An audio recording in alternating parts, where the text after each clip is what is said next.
Benoît. Ah oui, ben bonjour. Et là, si on a la paix à Gaza, on n'aura pas le choix de donner le prix Nobel de la paix à M. Trump. Peut-être à la fin de la semaine, Benoît. Ben effectivement. Mais si on a la paix à Gaza, on peut-tu avoir la paix à Montréal? On peut-tu avoir la paix à Ottawa, à Edmonton, à Calgary, à Vancouver? Parce qu'il annonce des manifestations demain pour célébrer un carnage, pour célébrer la perte de dizaines de milliers de vies de Palestiniens. Il me semble que s'il y a des journées, il y a une journée où tu devrais pas faire une manifestation pro-palestinienne, c'est le 7 octobre. C'est le 7 octobre. S'il y en a une sur 365 où tu devrais pas, c'est le 7 octobre. Et nos universités, nos étudiants qui sont supposés être nos génies de demain, c'est la date qu'ils choisissent. Car j'ai mis un diaporama juste pour toi. Alors, à Concordia, demain, c'est prévu.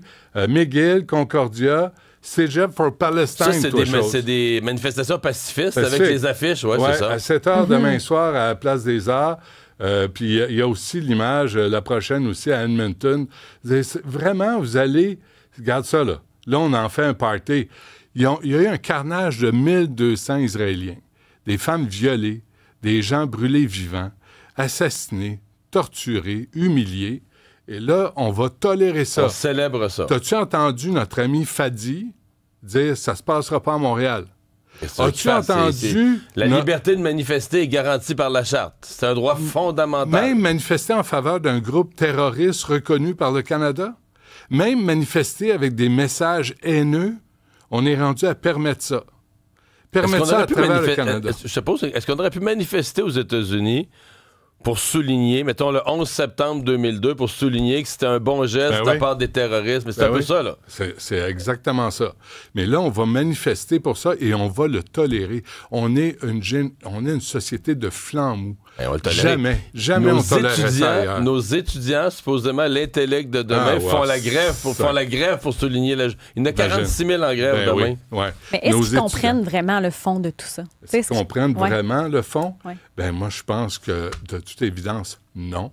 Puis c'est une génération complètement perdue dans le bien-pensant, dans la bienveillance, dans la minorité. Là, t'as tu sais, Greta Thunberg, tout à coup, les changements climatiques, hier, elle faisait 31. Greta, ça ne l'intéresse plus, Greta. Greta est rendue à parler, si le peuple palestinien n'est pas libéré, le monde entier n'est pas libéré. Qu'est-ce que vous avez mangé, vous autres, pour devenir débiles comme ça? Qu'est-ce qu'il y a dans l'eau, présentement? Qu'est-ce qu'il y a dans les abreuvoirs des cégeps et des universités au Québec? Pour qu'ils se disent, on va souligner un carnage, on va souligner le début d'une guerre où tout le monde a souffert, où la ville est dévastée. Puis on va célébrer ça. Moi, j'avoue que le choix de cette date-là, je trouve ça juste épouvantable. Monsieur Carney, pendant ce temps... tu veux-tu me parler de Sugar Sammy? Ben, suivi sur ton dossier. Oui, non, c'est pas... c'est le Festival d'humour de Riyad? Là, malheureusement, il n'est pas fini. Ce soir, 19h30. Mais là, il est 2h30, 14h30 à Riyad, là, présentement, en Arabie Saoudite. Ils ont 7 heures d'avance sur nous, j'ai vérifié. Alors, malheureusement, on n'a pas le temps de se rendre.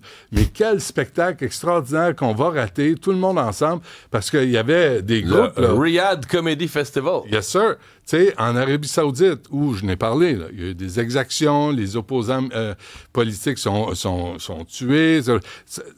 Oui, mais depuis l'arrivée du nouveau prince, les femmes ont le droit de conduire. Tellement. Ils ont tellement plus de droits. Progrès. Oui, progrès. Mais si tu es un journaliste, tu te fais décapiter dans l'ambassade de Turquie et tu es sorti de là en morceaux. Tu es un journaliste, tu critiques le régime. C'est à toi de faire preuve de jugement, je suis d'accord avec toi. Il aurait dû se fermer la boîte puis rester tranquille, il serait vivant aujourd'hui. Mais Sugar Sammy, en Arabie Saoudite, l'homme de la liberté d'expression. Ben, tu sais pas, peut-être que tout son discours, il va brasser le régime en place. C'est sûr qu'il va baver les Saoudiens comme ils bavent les Québécois francophones depuis... Tu penses, oui? Ce qu'on appelle en anglais un one-trick pony. Lui, il a un numéro... Puis il va le traire jusqu'à temps que la vache ait du lait en poudre, tu comprends? Jusqu'à temps que...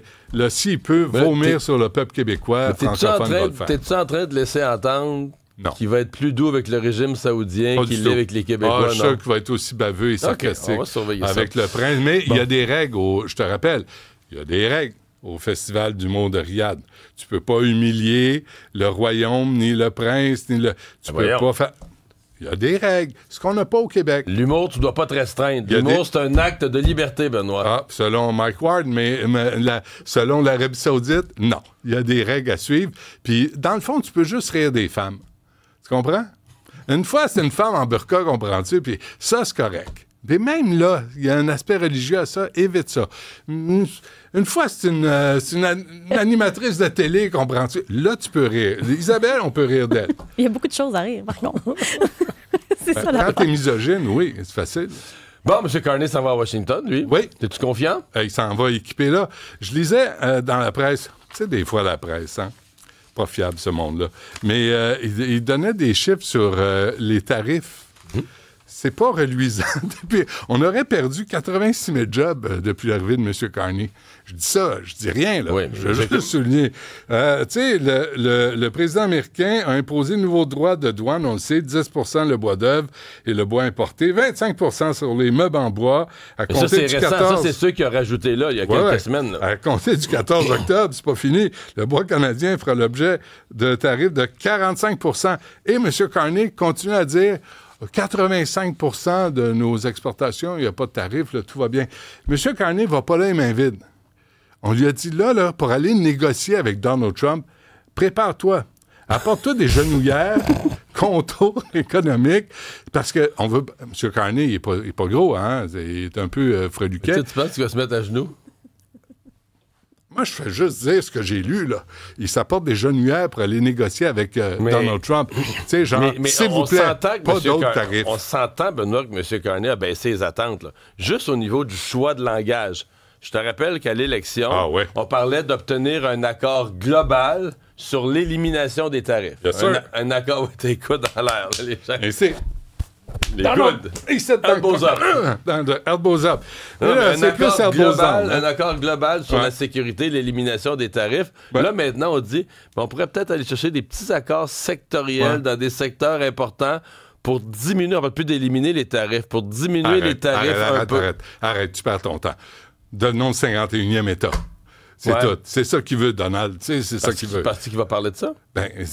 Écoute, je ne sais pas. Il va mettre ses genouillères puis il va les négocier avec Donald Trump. Je suis sûr que ça va être un succès éclatant. Merci, Benoît. Ah oui. Bonne émission.